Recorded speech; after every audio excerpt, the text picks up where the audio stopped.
Hi hello అందరికీ నమస్కారం. ప్రతి మనిషికి కూడా జీవితంలో ఒక తోడు అవసరం. అది బాల్యంలో కావచ్చు, యవ్వనంలో కావచ్చు, నడి వయసులో కావచ్చు, చివరికి అవసాన దశలోనూ కావచ్చు. తొలి సంధ్య అయినా మలి సంధ్య అయినా ఒక తోడు ఉన్న జీవితం రుచులే వేరు. కాబట్టి మనిషి సంఘజీవి అన్నట్టు సంసార జీవి కూడా. కాబట్టి తోడు లేని వారి బతుకు ఎడారిలాగా ఉంటుంది. అలాంటి ఎడారి జీవితాల్లో పూదోటలు పూయించడానికి ఒక మహా వ్యక్తి కంకణం కట్టుకున్నారు. ఆవిడే శ్రీమతి రాజేశ్వరి గారు. తోడు నీడ కార్యక్రమం ద్వారా 2 తెలుగు రాష్ట్రాల్లోన విస్తృతంగా అవగాహన కల్పిస్తూ ఒంటరిగా ఉన్న జీవులకు సాంత్వనం కల్పించే దిశగా తోడు నీడ ఫౌండేషన్ వ్యవస్థాపకురాలిగా అడుగులు వేస్తూ ఉన్నారు. ఇవాళ మనతో రాజేశ్వరి గారు ఉన్నారు. వారితో ముచ్చటిస్తూ ఈ తోడు నీడ గురించి మరికొన్ని జీవిత సత్యాల గురించి మనం ముచ్చటించుకుందాం. అమ్మ నమస్కారం అండి. నమస్కారం అండి. మేడం, మీరు తోడు నీడ రాజేశ్వరి గారిని అందరికీ సుపరిచితులు. ఒక కార్యక్రమం మీ పేరుగా మారడం అనేటువంటిది నిజంగా మీరు ఎంత నిబద్ధంగా ఆ పని చేస్తున్నారు అనడానికి నిలువెత్తి నిదర్శనం. అసలు ఈ తోడు నీడ అనేటువంటి ఆలోచన మీకు ఎలా వచ్చిందండి? ఇది చెప్పాలంటే నేను ఒక సింగిల్ పేరెంట్ని. నేను టీచర్గా ఉద్యోగం చేస్తున్న రోజుల్లో నాలాంటి ఒంటరి జీవుల మీద ఎక్కువగా నా దృష్టి వెళ్ళేది. వాళ్ళు కూడా సింగిల్స్ కాబట్టి. అట్లాంటి సింగిల్స్లో నేను గమనించిన అంశం ఏంటంటే 40 ఏళ్ళు వచ్చినా 50 ఏళ్ళు వచ్చినా ఆడవాళ్ళు ఈ పిల్లల్ని తెరుచుకొని పిల్లల్ని పెంచుకుంటూ పిల్లల పెళ్ళిళ్ళు చేసుకుంటూ ఈ కుటుంబంలో సతమతం అయిపోతున్నారు. Single ladies. కపులు ఉంటే ఇద్దరు బాధ్యత వహిస్తారు, పర్వాలేదు. భర్త చనిపోవడం వల్లనో లేదా విడాకులు ఇచ్చి విడిపోవడం వల్లనో ఈ బాధ్యత కేవలం స్త్రీలకే పరిమితం అవుతుంది. విడాకులు ఇచ్చినా కూడా ఈ పిల్లల్ని పెంచుకునే బాధ్యత ఈవిడిదే. అయితే ఆయన విడాకులు ఇచ్చిన వ్యక్తిని మళ్ళీ పెళ్లి చేసుకుంటున్నాడు, ఆయన హాయిగా ఉంటున్నాడు. ఈవిడికే ఈ బరువు బాధ్యతలు ఎందుకు ఉండాలి, ఆయనకి ఎందుకు సంబంధం లేదా, ఆ పాపం ఒక్కతే ఎట్లా చేసుకుంటుందనే బాధ నాకు చాలా కాలంగా ఉండేది. అయితే నేను రిటైర్ అయిన తర్వాత ఒకసారి ఈనాడులో మురిసన్ వివాహ బంధం అని ఈనాడు ఆదివారం పుస్తకంలో చూశాను. అదేంటంటే ఇద్దరు సింగిల్స్ ఇట్లానే ఓల్డేజ్ హోమ్లో ఉంటున్నారు. వాళ్ళ పిల్లలు ఫారెన్లో ఉంటున్నారు. వీకెండ్స్లో అమెరికాలో తెలుగు వాళ్ళు కలుస్తుంటారు. అట్లా కలిసిన సందర్భంలో ఆ పిల్లలిద్దరూ పరిచయం చేసుకుని వాళ్ళ పేరెంట్స్ గురించి మాట్లాడుకున్నారు. మా మదర్ ఒక్కతే ఉంటుందని ఆయన, మా ఫాదర్ ఒక్కరే ఉంటారని ఈవిడ, వాళ్ళ గురించే మాకు దిగులుగా ఉంటుంది, వాడు అమెరికా రమ్మంటే రాలేరు, నేను ఆ ఉద్యోగం వదిలి నేను అక్కడ ఇండియాలో ఉండలేను, మా పేరెంట్స్ గురించే నాకు ఎక్కువ వర్రేని వాళ్ళిద్దరూ మాట్లాడుకోవటంలో వాళ్ళకు ఒక ఐడియా వచ్చింది. ఇద్దరు సింగిల్సే కదా, వీళ్ళిద్దరికి పెళ్లి చేస్తే కలిపి ఒక చోట ఉంచితే ఒకళ్ళకి ఒకళ్ళు తోడుగా ఉంటారు కదా, కనీసం సింగిల్గా బ్రతకక్కర్లేకుండా అన్న ఐడియా రావడమే తడవుగా వాళ్ళు ఇండియా వచ్చేసి వాళ్ళ పేరెంట్స్ని ఒప్పించడం, వాళ్ళిద్దరికీ పెళ్లి చేయడం జరిగింది. ఆ మురిసిన వివాహ బంధంలో వాళ్ళకు ఫోటో వేశారు. 60 సంవత్సరాలు దాటి దగ్గర 70 వస్తున్నటువంటి ఒక వృద్ధుడు పంచె కట్టుకుని కండువా వేసుకుని లాల్చి వేసుకుని మన సాంప్రదాయంగా, ఆవిడ కూడా అలాగే సాంప్రదాయబద్ధంగా 7 గజాల చీర కట్టుకుని గోచిపోసి చీర కట్టుకుని సాంప్రదాయమైన కట్టు బొట్టుతోటి ఆ ఇద్దరు కనిపించారు. అది నన్ను బాగా ఆకట్టుకుంది. అంటే ఈ వయసులో ఇదొక సొల్యూషన్. న్యూక్లియర్ ఫ్యామిలీ సిస్టంలో సింగిల్సే మిగులుతున్నారు. అది పిల్లలు ఉద్యోగాలు వచ్చి వేరైపోతున్నారు. జాయింట్ ఫ్యామిలీ సిస్టమ్ లేదు. వాళ్ళ మంచి చెడ్డలు చూసుకునే వాళ్ళు లేరు. భార్యాభర్త ఇద్దరు ఉంటే ఒకళ్ళకొకళ్ళు తోడుగా ఉంటారు. ఆ ఇద్దరిలో ఒకరు చనిపోతే రెండో వాళ్ళ పరిస్థితి ఏంటి? అప్పట్లో ఉన్న సొల్యూషన్ అలా ఏంటంటే ఓల్డేజ్ హోమ్స్, అది తప్ప వేరే లేదు. ఓల్డేజ్ హోమ్లో ఏముంటుంది, ఫుడ్ షెల్టర్ దొరుకుతుంది. అవి ఆల్రెడీ వాళ్ళకు ఉన్నాయి. ఈ ఫుడ్ కోసమని తినడము, మళ్ళీ రూమ్కి వెళ్ళి పడుకోవడము, మళ్ళీ భోజనం చేయడము, రూమ్కి వెళ్ళి పడుకోవడం, తినడం పడుకోవడం తప్ప వేరే వ్యాపకం లేదు. వాళ్ళ మనసులో మాట షేర్ చేసుకునే వాళ్ళు లేరు. సపోజ్ ఎప్పుడో రూమ్మేటో పక్కవాడో ఇరుగు పొరుగువాడు కనబడతాడు, కాసేపు కబుర్లు చెప్పుకుంటారు, 1 గంట 2 గంటలు. తర్వాత కాలక్షేపం ఏంటి? ముసలోళ్ళు అయిన తర్వాత 70 ఏళ్ళు దాటాక రాత్రిపూట నిద్ర కూడా సరిగా పట్టదు. అందులో సింగిల్గా ఉన్న వాళ్ళకి అసలు పట్టదు. ఒకలాంటి భయం ఉంటుంది వాళ్ళలో, నాకేమన్నా దానివల్ల నిద్ర పట్టదు. అలాంటప్పుడు వాళ్ళ మనసులో భావాలు ఎవరితో షేర్ చేసుకుంటారు, ఎవరితో మాట్లాడతారు? వాళ్ళకి ఏదైనా అనారోగ్యం వచ్చింది అనుకోండి, ఎవరు చూస్తారు? ఆ రూమ్మేట్ ఎవరైనా ఉంటే మహా అయితే 5 నిమిషాలు చూస్తాడు, 10 నిమిషాలు చూస్తారు. ఆయన నిద్ర మానుకుని 24 గంటలు వీళ్ళ సేవ చేయలేరు కదా. అదే వీళ్ళ లైఫ్ పార్ట్నర్ కనుక ఉన్నట్లయితే ఆ బరువు బాధ్యతలు వాళ్ళు స్వీకరిస్తారు. వాళ్ళిద్దరి మధ్యన ఒక ఎమోషనల్ రిలేషన్ అనేది కూడా ఏర్పడుతుంది. అంచేత ఇలా పెళ్లి చేయడంలో ఒక సొల్యూషన్ ఉంది దీనికి అని అనిపించి నాకు అప్పుడు నాకు దాదాపు 62 సంవత్సరాలు, అప్పటికి నేను రిటైర్ అయిపోయాను కూడా. అప్పుడు ఈ కార్యక్రమానికి నేను శ్రీకారం చుట్టాను. అది నేను రాజమండ్రి స్వస్థలం మాది. రాజమండ్రిలో ట్రై చేశాను కానీ చిన్న ఊరు అవటం వల్ల అక్కడ సోషల్ స్టిగ్మా వల్ల అది పెద్దగా క్లిక్ అవ్వలేదు. ఇప్పుడు సోషల్ స్టిగ్మా అనేది చాలా ఇప్పుడు అది ఎక్కువ. లేదని అంటారా? లేదండి, ఉంది, ఇప్పటికి కూడా ఉంది. అదే ఉంది. కొంచెం తగ్గిందేమో కానీ పూర్తిగా ఉంది, పోలేదు. ఉంది, పూర్తిగా పోలేదు, అది పోదు కూడా. పోదు. చాలా సంవత్సరాలు పడుతుంది అది పోవాలంటే. ఉమ్. అయితే 15 ఏళ్ళుగా నేను ఈ కార్యక్రమం చేస్తున్నాను. 15 సంవత్సరాలకి ఇప్పటికీ తేడా ఏంటంటే అప్పట్లో పిల్లలు కూడా చాలా వరకు అడ్డుపడేవారు. సొసైటీయే కాకుండా కన్న పిల్లలు కూడా అడ్డుపడేవారు. ఎందుకంటే వాళ్ళ అమ్మ స్థానంలో నేను మారుటి తల్లిని చూడలేను అంటుంది కూతురు. పైగా ప్రజలు చుట్టుపక్కల అది ఇలాగ ఉంది. అది కాక పిల్లలు కూడా యాక్సెప్ట్ చేయరు. పిల్లలు కూడా సొసైటీ అంతా ఏమంటుందో అనే భయాలు ఉంటాయి వాళ్ళకి. ఇప్పుడు ఏంటంటే కొంత మార్పు వచ్చింది. పిల్లలు ముందుకు వస్తున్నారు, వాళ్ళ పేరెంట్స్ని తీసుకుని పిల్లలు వస్తున్నారు. మా అమ్మకి పెళ్లి కావాలి, మా నాన్నకి పెళ్లి కావాలని. కొంతవరకు మార్పు వచ్చింది కానీ ఇంకా సొసైటీలో ఇప్పటికీ సూటిపోటి మాటలు పోలేదు.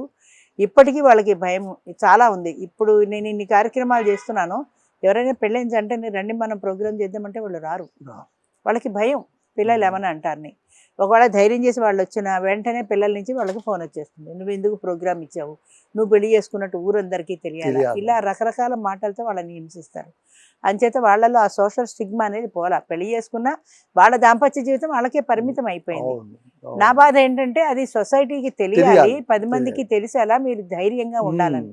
ఆ ధైర్యం సభ్యులు ముందుకు రావడానికి అవకాశం ఉంటుంది కానీ అది రావటం లేదండి, జనాల్లో రావట్లేదు అది. మేడం, ఇప్పుడు మీరు సింగిల్ పేరెంట్ అని చెప్పారు. అవును.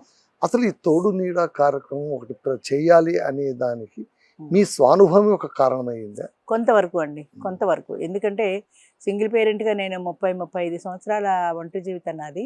ఆ 30-35 సంవత్సరాల ఒంటరి జీవితంలో అనేక రకాలైన సమస్యలు ఎదుర్కొన్నాం. 30 ఏళ్ళకి 3 పిల్లలతో బయటకు వచ్చినప్పుడు సొసైటీలో ప్రతి వాళ్ళు ఏదో ఒక మాట అంటారు. ఇలాంటి హెరాస్మెంట్ ఎదుర్కొన్నాను. ఉద్యోగం చేసుకుంటున్నప్పుడు తప్పనిసరిగా ఇంట్లో కూర్చుంటే సరిపోదు, బయటికి వెళ్లాల్సి వచ్చేది. అలా బయటికి వెళ్ళినప్పుడు రకరకాల విమర్శలు, ఇరుగు పొరుగు ఉంటారు, లేకపోతే పనిచేసే చోట కొలీగ్స్ ఉంటారు, నానా రకాల విమర్శలు ఎదుర్కొన్నాను. ఇది నన్ను చాలా బాధించేవి. కానీ ఒక తోడుంటే అనే ఆలోచన అప్పుడు రాలే నాకు.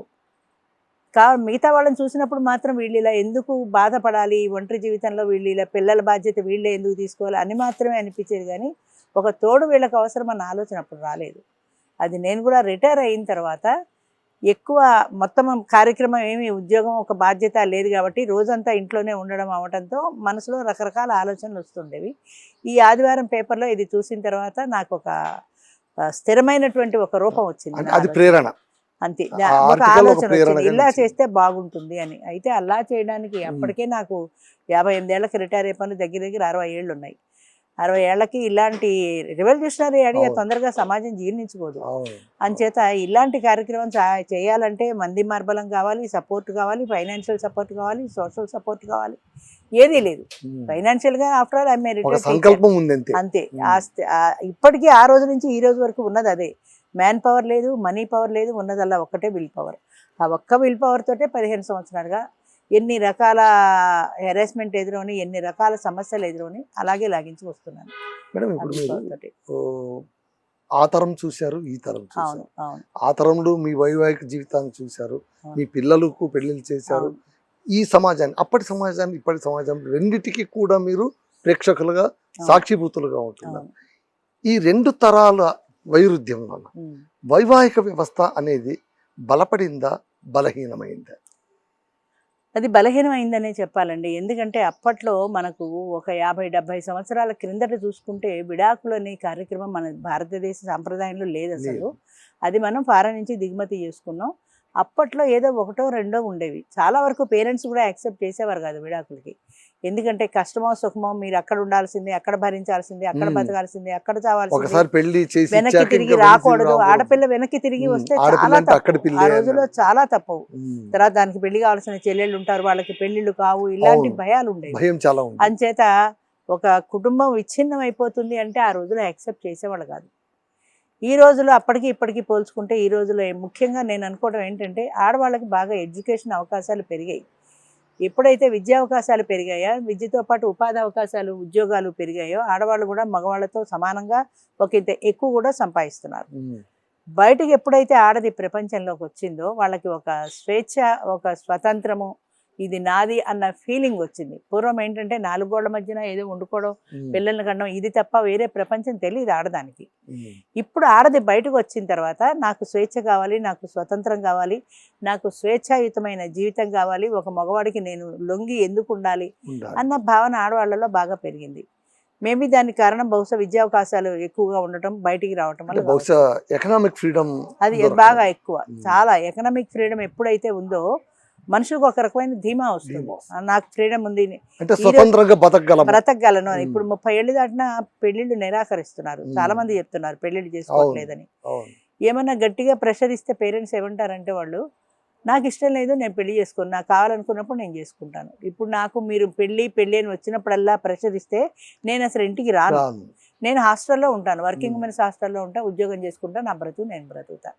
అంటే పేరెంట్స్ అంటే ఒక భయము, ఒక భక్తి, ఇష్టాలతో మన ఇష్టాలతో సంబంధం కాదు, వాళ్ళు చెప్పినట్టు వినాలి అనే భావన పోయింది. నా స్వేచ్ఛ, నా స్వతంత్రం, నా ఇష్టం అన్న భావన పెరిగింది ఆడవాళ్ళలో. ఎప్పుడైతే పెరిగిందో వాళ్ళ స్వేచ్ఛకి, వాళ్ళ వ్యక్తిగత ఇష్టాలకి మాత్రమే వాళ్ళు మొగ్గు చూపుతున్నారు. కానీ పేరెంట్స్ కోసమని వీడు త్యాగం చేసి వాళ్ళు చెప్పిన సంబంధాన్ని తలంచుకుని తాళి కట్టించుకునే పరిస్థితి ఈ రోజుల్లో లేదు. ఒకవేళ చేసుకున్నా కూడా ఒక ఏడాది తిరిగేప్పుడు తేడా వస్తే చాలా ఈజీగా మళ్ళీ విడాకులు ఇచ్చేస్తారు. అదే అడగబోతున్నాను. ఇప్పుడు గతంలో అంటే ఇంచుమించు నేను కూడా మీ జనరేషన్ కు అటు ఇటుగా ఉన్నవాడిని కాబట్టి, పూర్వంలోన భార్యాభర్తలు అన్నాక ఎప్పుడు నవ్వుతూనే ఉంటారా ఏంటి, సంసారం అన్నాక గొడవలు ఉంటాయి, సర్వసాధారణం అనుకుంటుంటారు, కలిసిపోతూ ఉంటారు, రాత్రి గొడవ పడుతుంటారు, పొద్దున మళ్ళీ నవ్వుతూ మాట్లాడుతుంటారు. సర్దుకోవడం అనేటువంటిది భార్య భర్తల మధ్య ఉన్న ఒక అద్భుతమైన మెకానిజం అని అప్పట్లోన బాగా ఎస్టాబ్లిష్ చేశారు. ఇప్పుడు కాలంలోన చిన్న చిన్న విషయాలకు, ఒక చిన్న ఇష్టానికి కావచ్చు, ఇంకో దానికి కావచ్చు, విచ్ఛిన్నమైపోవడానికే మొగ్గు చూపుతున్నటువంటి ఒక దుర్భరమైన పరిస్థితి మనం చూస్తున్నాం. అసలు ఇది మళ్ళీ ప్రగతికి చిహ్నంగా చూడొచ్చా, లేదంటే మనం దారి తప్పిపోయిందా మన వివాహ వ్యవస్థ, లేదా మానసికమైనటువంటి ఒత్తిళ్లు పెరిగిపోయాయి అప్పటికి ఇప్పటికీ అని అనుకోవచ్చా? ఇవన్నీ అన్ని రకాలండి. ఇందులో మీరు ఒక మాట అన్నారు, సర్దుబాటు అని. చూసారా, ఆ సర్దుబాటు అనే పదం అప్పట్లో ఉండేది. సర్దుకోవాలి, భార్య సర్దుకోవాలి, భర్త సర్దుకోవాలి, పిల్లలు సర్దుకోవాలి, కుటుంబంలో అందరూ సర్దుకోవాలి అన్నది చాలా కామన్. ఇప్పుడు ఏంటంటే సర్దుబాటు అన్న పదం లేదు, భార్యాభర్తల మధ్యన కూడా సర్దుబాటు లేదు. కాబట్టే విడాకులు ఎక్కువ వస్తున్నాయి. నేను ఇవాళ ఇది కావాలి అంటే నాకు అది కుదరదు, అది ఎందుకు చేయవు అంటే నేను ఇది చెయ్యను, ఇది నా ఇష్టం. ఇష్టాలకి వాళ్ళ వ్యక్తిగత, అంటే కుటుంబం అంటే మనము అన్న ఫీలింగ్ ఉండేది. భార్యాభర్త కలిస్తే మనము మన కుటుంబం. ఇప్పుడు నేనే, నువ్వే. ఇష్టమైతే కలుస్తాం, కూర్చుంటాం, లేకపోతే నీ బెడ్రూమ్ వేరే, నా బెడ్రూమ్ వేరే, పిల్లల బెడ్రూమ్ వేరే. ఎవరి జీవితాలు వాళ్ళకి అయిపోయాయి, ఎవరి జీవితాలు వాళ్ళకి. స్వేచ్ఛ ఎప్పుడైతే వచ్చింది, న్యూక్లియర్ ఫ్యామిలీ అయినా సరే ఓ చోట కలిసి ఉండొచ్చు, కలిసి భోంచేయచ్చు, అది పోయింది. ఆవిడేదో స్విగ్గీ నుంచి తెప్పించుకుంటుంది, ఈయన జొమాటో నుంచి తెప్పించుకుంటాడు, లేకపోతే మనిషిని పెట్టుకుంటారు, వడ్డించుకుంటారు. మనం కలిసి కూర్చొని మాట్లాడుకోవడంలో ఒక ఆనందం ఉంది అన్న ఆ ఆనందం అనే దాన్ని, ఆ మాధుర్యాన్ని వాళ్ళు తెలుసుకోవట్లేదు అనుకుంటాను నేను అనుకోవడం అనేది. ఒక కుటుంబ వ్యవస్థలో ముగ్గురు అందరూ కలిసి కూర్చొని మాట్లాడుకోవడంలో ఉండేటువంటి ఆనందాన్ని వాళ్ళు అనుభవించలేకపోతున్నారు. కారణం ఏదైనా కానీ దాని చేత పిల్లల దారిన పిల్లలు బిజీగా ఉంటారు, తండ్రి దారిన తండ్రి బిజీగా ఉంటాడు, తల్లి దారిని తల్లి బిజీగా ఉంటుంది. వాళ్ళ వ్యక్తిగత స్వేచ్ఛ, వ్యక్తిగత స్వాతంత్రానికి ఇచ్చేటువంటి అవకాశాన్ని కుటుంబం అందరూ కలిసి పంచుకునే దానికి పెట్టుకోవట్లా. ఇప్పుడు ఒక పండగ వచ్చిందంటే అందరూ కలిసి కూర్చొని భోజనం చేసేవారు, పిండి వంటలు వండుకునేవారు, షేర్ చేసుకునేవారు. ఇప్పుడు వండుకోవాల్సిన పనే లేదు, హోటల్లో ఆర్డర్ ఇస్తే దొరుకుతున్నాయి. అవకాశాలు ఎక్కువ ఉన్నాయి ఇప్పట్లో. పూర్వం ఏంటంటే కింద మీద పడి, నానా బాధ పడి, ఇవన్నీ పిండి వంటలు చేసుకుని పిల్లలు వచ్చారు, వాళ్ళకి తలంట పోసుకొని కొత్త బట్టలు కట్టి, ఇదంతా ఏదో ఒక పద్ధతి ఉండేది. ఇప్పుడు ఏంటి, స్విగ్గీకి ఆర్డర్ ఇచ్చేస్తే మనకి పిండి వంటలు వచ్చేస్తాయి, స్వీట్ షాప్ బోర్డు ఉన్నాయి, అక్కడ ఇచ్చేసుకుందాం, పొద్దున్నుంచి సాయంత్రం దాకా ఈ వంటగదిలో ఎందుకు వండుకోవటం అన్న భావన పెరిగింది. అన్నిటికీ మించి సర్దుబాటు అన్నది లేదండి, పూర్తిగా లేదనే చెప్పాలి. కొంత ఒక ఊరికి కాదు, అసలు పూర్తిగా లేదు. అందుకనే పెళ్ళిళ్ళు కూడా పోస్ట్పోన్ అవుతున్నాయి. 30 ఏళ్ళు వచ్చినా పెళ్ళిళ్ళు చేసుకుంటే. ఎందుకంటే అవతల పార్ట్నర్తో నేను సర్దుకోగలుగుతానో లేదో, నా ఇష్టానికి వ్యతిరేకంగా ఉంటే నేను సర్దుకోలేను, అలాగే అవతల వ్యక్తి కూడా నా ఇష్టానికి ఈవిడ వ్యతిరేకంగా ఉంటే నేను సర్దుకోలేను. ఈ సర్దుకోవడం అన్న పదం పూర్తిగా అంతరించిపోయింది. అది అంతరించిపోయిన కొద్దీ ప్రతి వ్యక్తి సింగిల్గా ఉండడానికి ఇష్టపడుతున్నారు. ఇదివరకు సింగిల్ అంటే భయపడి తెచ్చేవాళ్ళు. ఇప్పటికీ 60 ఏళ్ళు 70 ఏళ్ళు వచ్చిన పెళ్లి కోసం వస్తున్నారంటే ఒంటరిగా ఉండలేకనే కదా. కానీ అది ఎప్పటి యంగ్ జనరేషన్లో లేదు. నాకు ఒంటరి జీవితమే బాగుంది, నా 4 రూమ్మేట్లు ఉంటారు, వాళ్ళతో అంటే కాలక్షేపం కారణం ఏమిటి చేసుకుంటాను. చెప్పడం? అంటే ఈ ఒంటరితనం మానసికమైన- బాధిస్తుంది, భయపడుతుంది అని అంటుంటాం. బాధించట్లేదు. ఎందుకంటే ఇది వరకు వేరే అవకాశాలు లేవు. మానసికమైన సంతోషానికి కాలక్షేపానికి వేరే లేవు. ఇప్పుడు టీవీలు వచ్చాయి, యూట్యూబ్లు వచ్చాయి, సెల్ ఫోన్లు వచ్చాయి. 24 గంటలు వీటితో ఆనందంగా గడపడంలో ఉన్న ఇష్టం దీన్ని పక్కన అంటే పడేసి వర్చువల్ లైఫ్ కి అలవాటు పడిపోతుంది. పక్క మనిషితో కబుర్లు చెప్పుకోవడంలో ఆనందం అనిపించట్లా.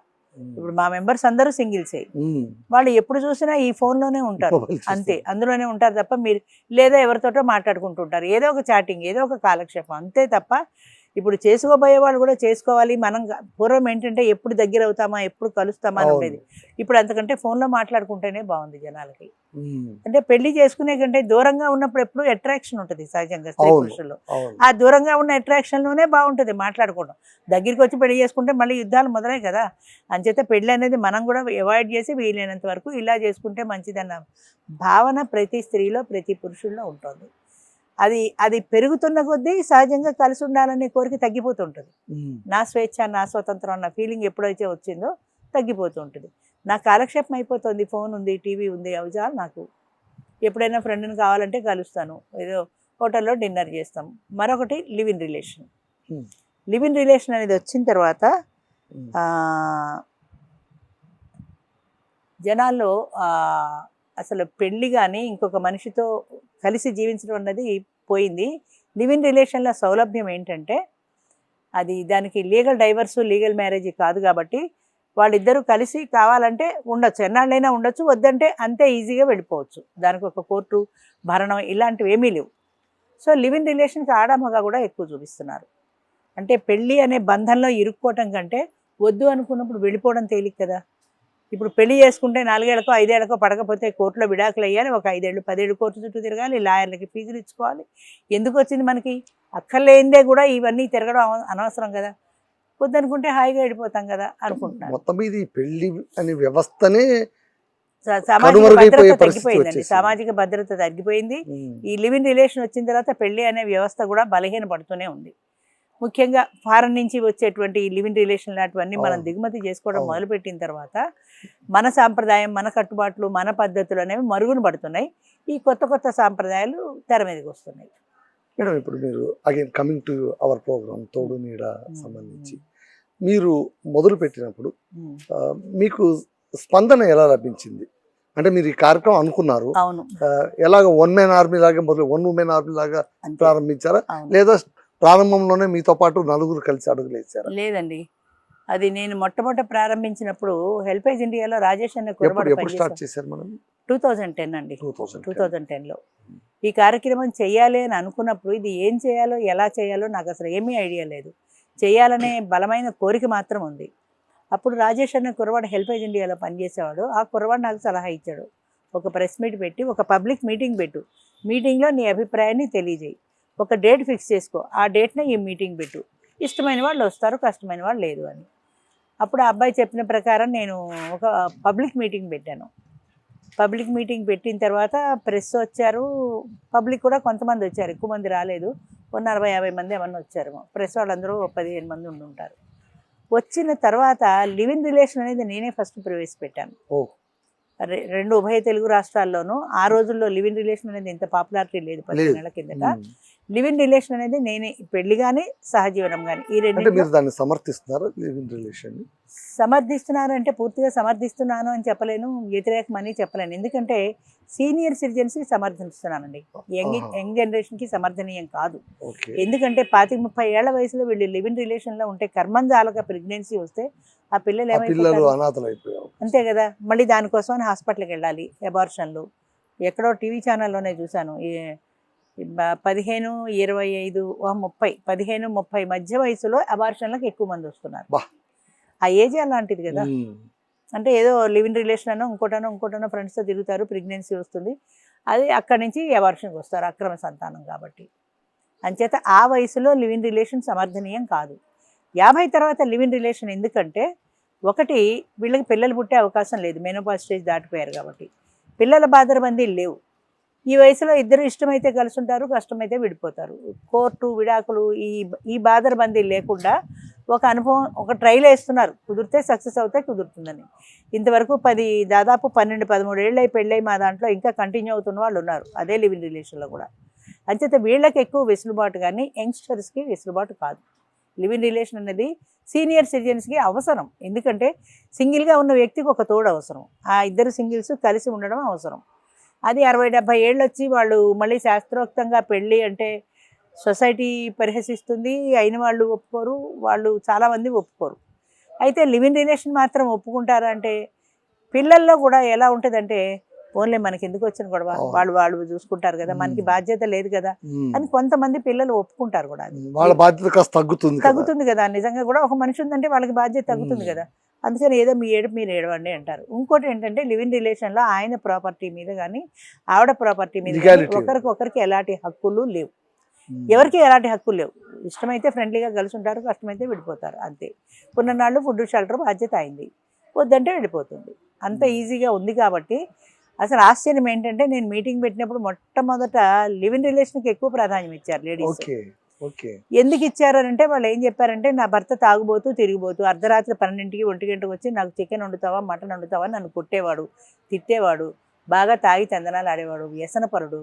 ఆయన్ని నేనేం చేయలేకపోయాను, ఎందుకంటే మహా అయితే విడాకులు ఇవ్వగలదు, అంతకంటే ఏం చేయలేదు కదా. అంచేత ఇలాంటి బాధలు ఎందుకు పడాల్సి వచ్చిందంటే, నేను నీ మొగుడిని, నేను నా ఇష్టం వచ్చినట్టు నేను ఉంటాను, నువ్వు పడాల్సిందే, నువ్వు భరించాల్సిందే అన్నాడు. ఇప్పుడు నేను మళ్ళీ పెళ్లి చేసుకుని నా పిల్లకవాడి చేతిలో పెట్టి మళ్ళీ ఇదే భరించే పరిస్థితి నాకు లేదు. అంచేత లివింగ్ రిలేషన్ అయితే లాభం ఏంటంటే, బాగుందా జీవితాంతం కలిసి ఉంటాం, బాగలేదా ఓ నమస్కారం పెట్టి వెనక్కి వెళ్ళిపోయి ముందున్నంత జీవితమే ఉండదు, అదే శేష జీవితమే అంతే. కాబట్టి అది సెట్ అయితే జీవితాంతం ఉండొచ్చు లివింగ్ రిలేషన్లోనే, సెట్ అవ్వకపోతే అంతే ఈజీగా విడిపోవచ్చు. ఇది బాగుంది కదా, మాకు మళ్ళీ కోర్టు చుట్టూ లాయర్ల చుట్టూ ఫీజులు ఇచ్చి తిరిగి అది డైవర్స్ వచ్చేదాకా 10 ఏళ్ళు వేచి ఉండి ఇంత అవసరమా మాకు ఈ వయసులో? అందుకని ఇష్టమైతే కలిసి ఉంటాం, కష్టమైతే విడిపోతాం. ఇప్పుడు ఒక చిన్న డౌట్ మేడం, లివింగ్ రిలేషన్ ఇంత సులువుగా ఉంటుంది, కాస్త హ్యాపీగా ఉంటుందని మీరు చెప్తారు, సంతోషం. అయితే ఎంత వయసు వచ్చినా కూడా ఆ వయసులో కొంచెం భద్రత కూడా ఎక్స్పెక్ట్ చేస్తూ ఉంటారు కదా, మళ్ళీ అలాంటి వాళ్ళకు ఈ లివింగ్ రిలేషన్ అనేది ఎంతవరకు? అది వాళ్ళు మాట్లాడుకునేటప్పుడు ఫైనాన్షియల్గా ఆమె అడుగుతుంది, నాకు నీ ప్రాపర్టీలో నాకు షేర్ లేదు కాబట్టి నాకు ఏదైనా ఫైనాన్షియల్ బెనిఫిట్ నువ్వు చూపించు, కొంత డిపాజిట్ ఏదో ఒకటి. అది వాళ్ళిద్దరి మధ్యనే ఉంటుంది. వయసు వరుస కూడా ఉండే అవకాశం ఉందా? అంటే ఒకవేళ ఆమెనే సౌండ్ పార్ట్ అయ్యి ఉండి యువతల అతను తోడు కావాలి అని ఆమె అనుకున్నాం, వెన్ షీ బికమ్ చూజర్, అంటే చూజర్ ఎవరో వాళ్ళు కాస్త సపోర్టివ్ గా ఉండాలి అంతే. అది వాళ్ళిద్దరూ మాట్లాడుకుంటారు. ఫైనాన్షియల్ విషయంలో మేము ఎంత మాత్రం కల్పించుకోం, ఎవరు ఇవ్వాలి, ఎంత ఇవ్వాలి, ఎలా ఇవ్వాలి అనేది అది వాళ్ళిద్దరికి సంబంధించిన సమస్య. ఆయన ఒక ఇల్లు ఇస్తాననొచ్చు, 10 లక్షలు డిపాజిట్ చేస్తాననొచ్చు, లేదా ఏదో ఇందులో నీకు షేర్ ఇస్తానొచ్చు, అది వాళ్ళిద్దరే మాట్లాడుకుంటారు. మేము ఫైనాన్షియల్ విషయాల్లో కల్పించుకోము, ఎందుకంటే ఫైనాన్స్తో మాకు సంబంధం లేదు, పరిచయ వేదిక పెట్టడం ఒకటే, మీ ఇద్దరు కలిసి ఇష్టమైతే చేసుకోండి లేకపోతే లేదు అంతే. ఆ విధంగా వాళ్ళు అయితే ఆడవాళ్ళు కూడా తెలివి మీరారు. ఏంటంటే ఇప్పుడు ఈయన పెళ్లి చేసుకుంటాడు, పెళ్లి కాదు అదే లివింగ్ రిలేషన్ అంటాడు, 2 ఏళ్ళు 3 ఏళ్ళు వాడుకున్న తర్వాత నువ్వు నాకు అక్కర్లేదు పో అంటాడు, తలాకిచ్చి పొమ్మన్నాడు.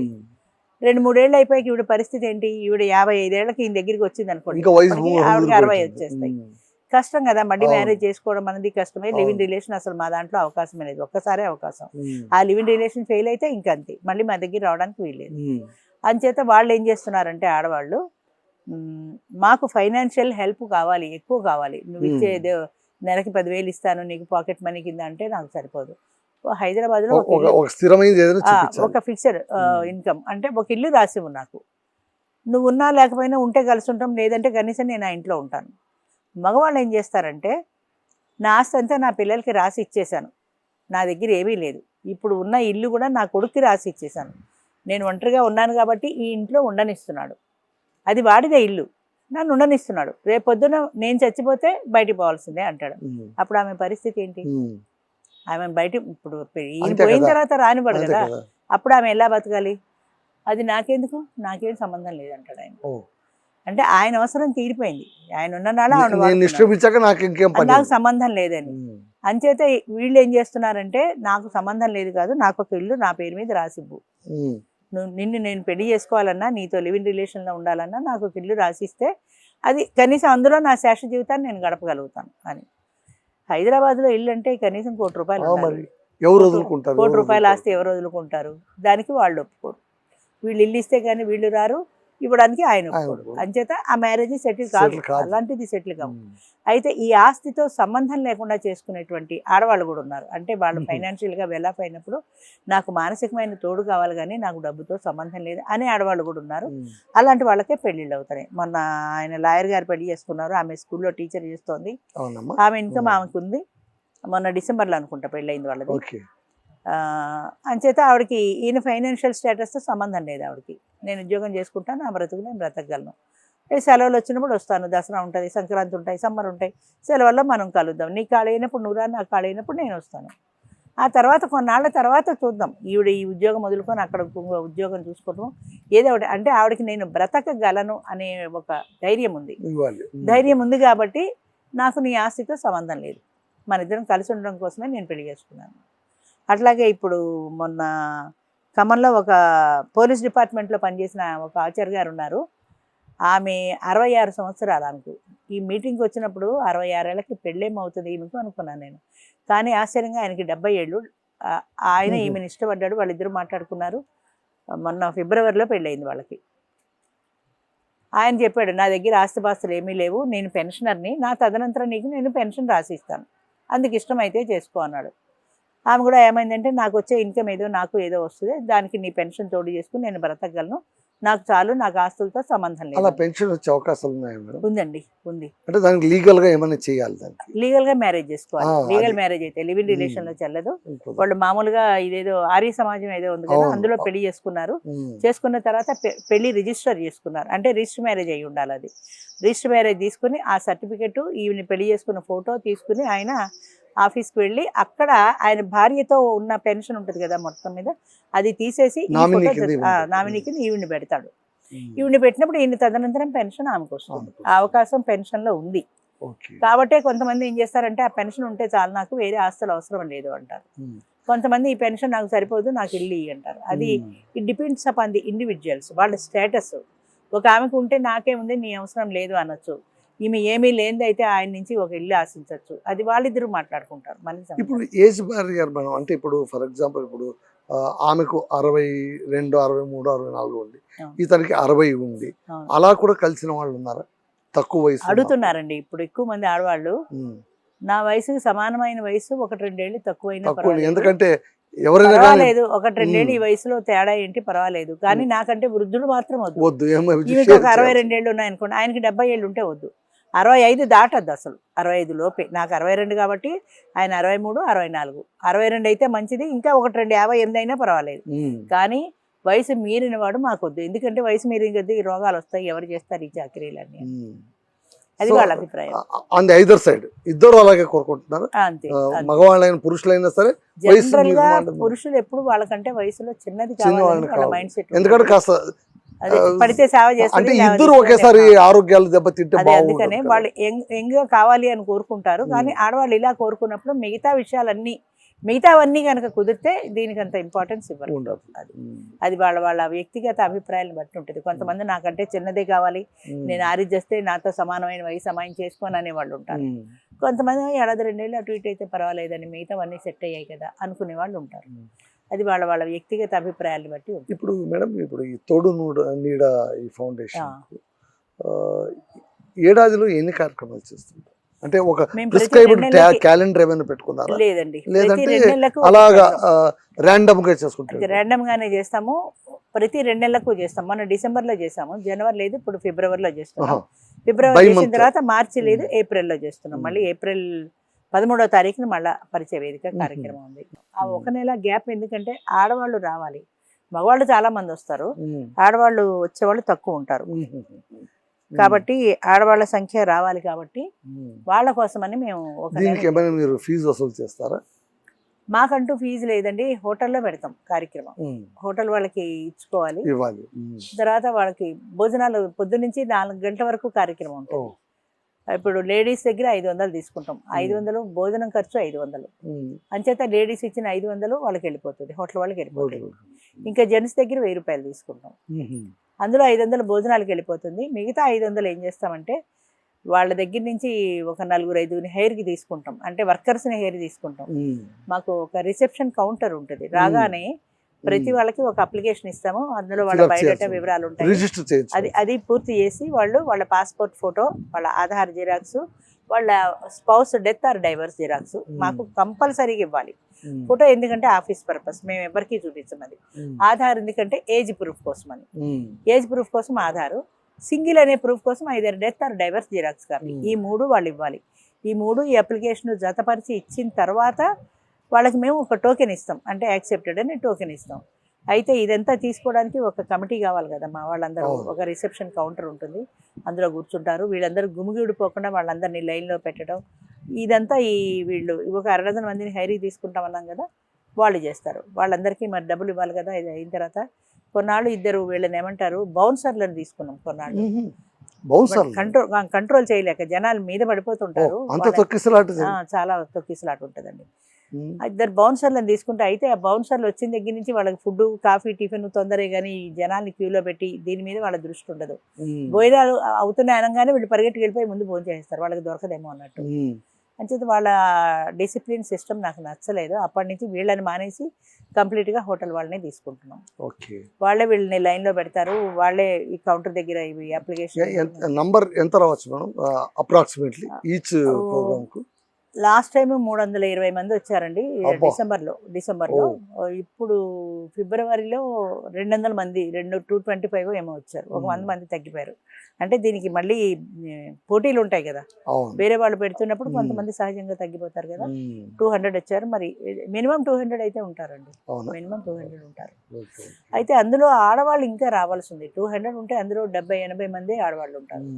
ఈక్వల్ షేర్ లేదు, అంటే 50% వీళ్ళు 50% వాళ్ళు అన్నట్టు లేదు. ఇంకా ఆడవాళ్ళలో ఆ సోషల్ స్టిగ్మా పోలేదు. పిల్లలు కాదంటారేమో అన్న భయం ఒకవేళ, ఇంకొక భయం కూడా ఉంది. పిల్లలు అవును వెళ్ళు అన్నా సరే చేసుకుంటే అది చెడిపోతే ఏం చేయాలి? పిల్లలు మళ్ళీ వెనక్కి రానిస్తారా? కొంతమంది పిల్లలు గడప దాటి బయటకు వెళ్ళామంటే 90 రావద్దు, ఇది అది 2 పోతాయేమో. అక్కడ మొగుడు సరైన వాడు కాక ఇక్కడ వెనక్కి వస్తే కొడుకు పోతే 2 పోతాయేమో అనే భయం ఆడదానికి ఎక్కువ ఉంటుంది. అది ఇప్పటి జనరేషన్ అంటే నా డబ్బులు నేను సంపాదించుకుంటాను, నేను బ్రతకాలనేది ఏమో ఉంది. మా జనరేషన్కి అంత పెద్ద చదువులు లేవు, అంత పెద్ద ఉద్యోగాలు లేవు, అంత పెద్ద ఇన్కమ్ లేదు. అంచేత ఎలా బ్రతుకుతాము అన్న భయం వాళ్ళని అలా సరెండర్ అయిపోయేలా చేస్తుంది. అంచేత చాలామంది ఆడవాళ్ళు ఫోన్ చేస్తారు కానీ ధైర్యం చేసి రాలేరు. ఆ సోషల్ స్టిగ్మా ఎంక్వైరీ అయితే చేస్తారు, చాలా మంది ఫోన్ చేస్తారు. కానీ ఇప్పుడు నాకు 500 ఫోన్లు వస్తే అందులో 100 మంది కూడా రారు. ఫోన్ వరకు చేసేస్తారు, రావాలంది అనుకుంటారు, వస్తానని చెబుతారు, రేపు ఉందమ్మా అని ఫోన్ చేస్తే మళ్ళీ రారు. రాద్దాం అనుకున్నానండి, రాలేకపోయానండి, ఏదో ఒకటి చెప్తారు. అంటే వాళ్ళ మానసికమైన భయం పోవటల్లా. ఇప్పుడు దానికి సగం కారణం ఏంటంటే వాళ్ళకి ఫైనాన్షియల్ ఇండిపెండెన్స్ లేకపోవటం, ఈ వయసులో పిల్లల్ని వదిలి బయటికి రాలేకపోవటం, పిల్లల్ని పిల్లలతో తెగతెంపులు చేసుకురావాలి. నేను కావాలా వాడు కావాలా తెలుసుకో అంటే సహజంగా కన్న తల్లి పిల్లల్ని వదులుకోలేదు కదా. అంచేత ఆ కొత్తగా వచ్చేవాడి కోసమని నేను పిల్లల్ని ఎందుకు వదులుకోవాలి అని ఆ ఆలోచనకి కప్పెట్టేస్తుంది. కానీ ఎంత ఆవిడ ఆలోచనని అణిచినా కూడా ఆవిడ మనసులో ఒంటరితనం అనేది పోదు. పిల్లలు ఉన్నారు కాదని అంటలా, పిల్లలు వాళ్ళ ఉద్యోగాలు వాళ్ళ జీవితాలు ఎవరి జీవితాలు అయిపోయాయి. ఒకప్పుడు ఏంటంటే జాయింట్ ఫ్యామిలీలో అందరూ కలిసి ఉండడం ఉండేది, ఇప్పుడు లేదు కదా. అంచేత అలాంటి పరిస్థితుల్లో అది ధైర్యం చేయలేకపోతున్నారు ఇంకా ఆడవాళ్ళు.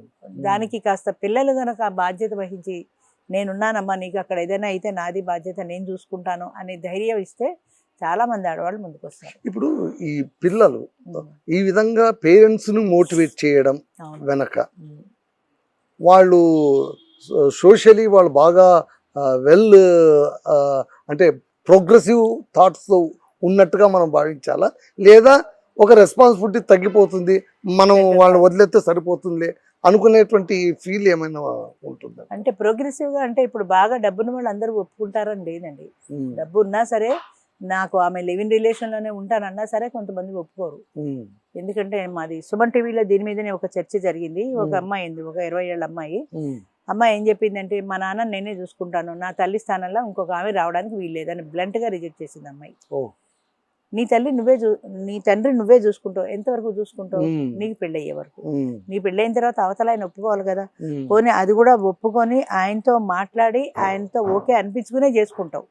రేపు పొద్దున ఆయనకి ఫారెన్ ఛాన్స్ వస్తుంది, మరి ఈ తండ్రి దగ్గర ఉంటావా, ఈ తండ్రిని వదిలేసి ఫారెన్ వెళ్తావా? చెప్పడం తేలిక, నేనే చూసుకుంటాను, కానీ ఆచరణలోకి వస్తే అవన్నీ కష్టం అవుతాయి. ఆయన రాను, నేను ఫారెన్, నేను ఇక్కడే ఉంటానంటే వదిలేయాలి తప్పదు కదా. మరి ఎలా తీసుకెళ్ళగలుగుతావు? లేదా భర్తను వదిలేసి జీవితాంతం తండ్రితో ఉంటావా? అది కష్టమే కదా. అందుచేత కొంతమంది ఇంకా సోషల్ స్టిగ్మా వల్ల ఒప్పుకొని పిల్లలు కూడా చాలా మంది ఉన్నారు. ఇప్పుడిప్పుడు ఒప్పుకుంటున్నారు, వస్తున్నారు, ఒక చేంజ్ వచ్చింది, కానీ ఇది సరిపోదు. 10 ఏళ్లలో వచ్చిన చేంజ్ చాలా తక్కువ. ఇంకా రావాలి, ఇంకా రావాలి, ఇంకా రావాలి. సొసైటీ కూడా వీళ్ళని సూటిపోటి మాటలతో పొడవడం అనేది పోవాలి. ముఖ్యంగా వాళ్ళ జీవితం వాళ్ళు బతుకుతున్నారు, మనకెందుకు అనుకోకుండా. ఇప్పుడు ఆల్మోస్ట్ ఎవరి లైఫ్ వాళ్ళదే అనేటువంటి అయిపోయినా కూడా ఇలాంటి వాటిలో సొసైటీకి ఇంట్రెస్ట్ ఉంటుంది. ముఖ్యంగా ఆడవాళ్ళకి ఇలా సూటిపోటి మాటలతో అవతల వాళ్ళని పొడవడం అంటే చాలా ఇంట్రెస్ట్ ఉంటుంది. వాళ్ళ సంగతి తెలిస్తే మాత్రం ఎందుకు ఈ వయసు వచ్చి పిల్లల్ని ఏం చేద్దామని, ఈ వయసు వచ్చి ఏం చేద్దామని, ఈ వయసు వచ్చి ఏం చేద్దామని అంటారు. అసలు ఏం చేయాలని పెళ్లి చేసుకుంటున్నారంటే పెళ్లి అంటే అర్థం తెలియని వాళ్ళు చేసుకుంటారు. అది అదే నేను అడగబోతున్నాను మేడం. ఇప్పుడు యాక్చువల్గా మ్యారేజ్ వచ్చి ఓకే, ఒక ఒక కుటుంబం సోషల్గా ఒక గూడు కట్టుకోవడం, ఒక ఫ్యామిలీ క్రియేట్ కావడం, ఒక హోమ్ క్రియేట్ కావడం అని మనం ఎన్ని ఇన్ఫర్మేటిక్గా అలంకారికంగా చెప్పుకున్నా కూడా పచ్చి వాస్తవం ఏంటంటే సెక్సువల్ రిలేషన్ వల్లనే కలుస్తారు అని ఒకటి ఉంది.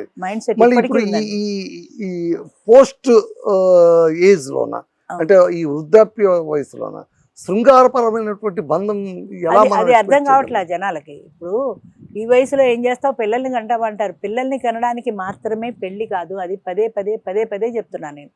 పిల్లల్ని కంటం అనేది it is only A part and parcel of their life. వాళ్ళ ఫ్యామిలీ లైఫ్లో పిల్లల్ని కంటం అనేది ఒక భాగం. ఎందుకంటే పిల్లలు పుట్టిన తర్వాత వాళ్ళ బంధం మరింత గట్టిపడుతుంది. ఆ పిల్లల్ని పెంచడంలో వాళ్ళిద్దరూ ఒకటవుతారు, ఆ కష్టాలు సుఖాలు వాళ్ళతో పంచుకుంటారు. ఇది నా కుటుంబం, నా పిల్లలన్న భావన వాళ్ళల్లో ఉంటుంది. ఆ బంధం గట్టిపడడానికి పిల్లలు అవసరమే. కానీ 50 ఏళ్ళకి పెళ్లి చేసుకుంటే పిల్లల్ని కనరు కదా 50-60 ఏళ్లలో. అయినా 50-60 ఏళ్లలో ఎందుకు వాళ్ళు పెళ్లి కోసం బాధపడుతున్నారంటే, ఒక 20-25 సంవత్సరాల జీవితం అయిపోయిన తర్వాత ఈ జీవితంలో ఒక మనిషితో కలిసి జీవించడంలో ఒక బాండింగ్ ఉంది. భార్యాభర్తల మధ్యన ఒక బాండింగ్ ఉంది, ఒక ఎమోషనల్ రిలేషన్ ఉంది. ఈ ఎమోషనల్ రిలేషన్ వల్ల ఏంటంటే నాకు నువ్వు నీకు నేనే అనే భావం వాళ్ళలో బలంగా నాటుకుంటుంది. పిల్లలు పెరుగుతారు, పెద్దవాళ్ళు అయిపోతారు, పెళ్ళిళ్ళు అయిపోతే వెళ్ళిపోతారు. అంత మాత్రాన్ని వీళ్ళు ఎందుకు విడిపోట్లా? వాళ్ళ పెళ్ళిళ్ళు అయిపోయి మీ ఇద్దరికి ఏంటి సంబంధం, మీరు పిల్లల్ని తండ్రి కదా. అయినా సరే అప్పుడే అంతే వాళ్ళ దగ్గర ఆ ఎమోషనల్ రిలేషన్ అనేది. ఇప్పుడు ఆయన వదిలిపెట్టి 10 రోజులు వెళ్ళాలంటే వయసులో ఉండగా వెళ్ళినట్టు ఇప్పుడు ఈ వయసులో ఆవిడ వెళ్ళలేదు. అమ్మో ఆయన ఏమైపోతారో అనే భయం. వార్ధక్యంలో ఆయనకి ఏం ప్రాబ్లం వస్తుందో, బాత్రూంలో పడిపోతారమ్మో, ఆయనకి వేళకి భోజనం ఉంటుందో లేదో, మందులు వేసుకుంటారో లేదో, ఇలాంటి భయాలు ఆవిడలో ఉంటాయి. అలాగే ఆయనలో కూడా ఉంటాయి. అంచేత ఈ బాండింగ్ అనేది, ఈ ఎమోషనల్ రిలేషన్ అనేది వాళ్ళని కట్టిపడేస్తుంది, కానీ పిల్లల్ని కనడానికి కాదు. Sex is only A part and parcel of their life. అది జీవితంలో ఒక భాగం మాత్రమే. మిగతా భాగం అంతా వాళ్ళిద్దరూ కలిసి జీవించేదే. వాళ్ళిద్దరూ కలిసి జీవించాలంటే వాళ్ళు భార్యాభర్తలుగా ఉంటేనే కదా. అంచేత ఆ భార్యాభర్తల బంధం అనేది అది చివరిదాకా, అంటే ఇప్పుడు ఈ జీవనయానంలో ఇద్దరు కలిసి సాహచర్యంలో గడిపే ఒక ప్రయాణం.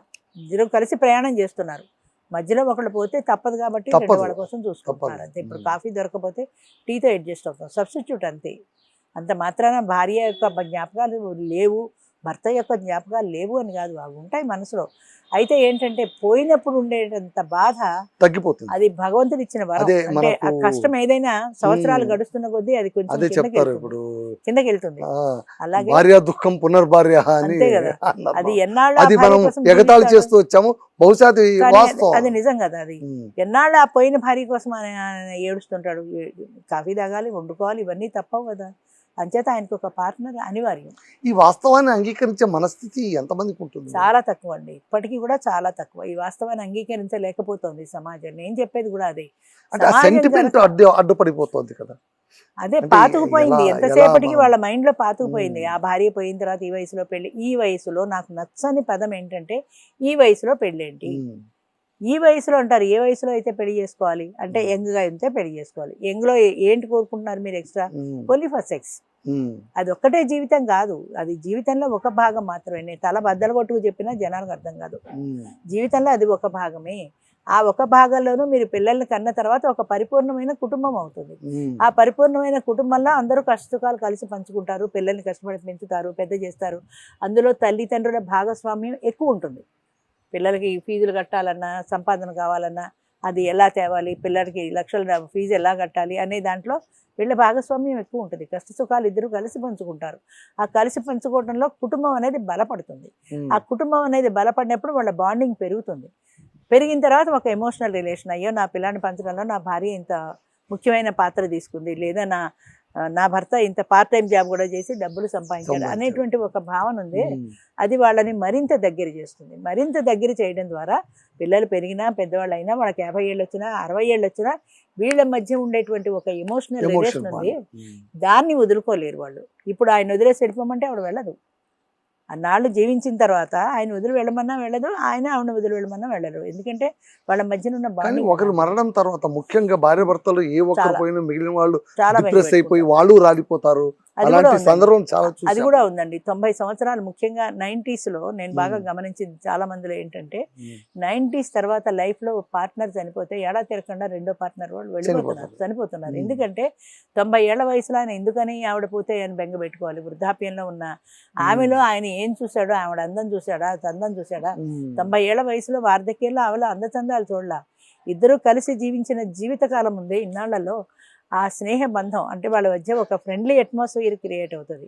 అంచేత ప్రతి క్షణము ఆయనకి ఆ భార్య గుర్తొస్తుంది. ఆవిడ వండినట్టు, ఆవిడ వడ్డించినట్టు, ఎన్ని పిల్లలు చేయనివ్వండి, ఎంతమంది చేయనివ్వండి, ఆ భార్యని ఆయన మర్చిపోలేడు. అలాగే ఇవిడ కూడా భర్తను మర్చిపోలేదు.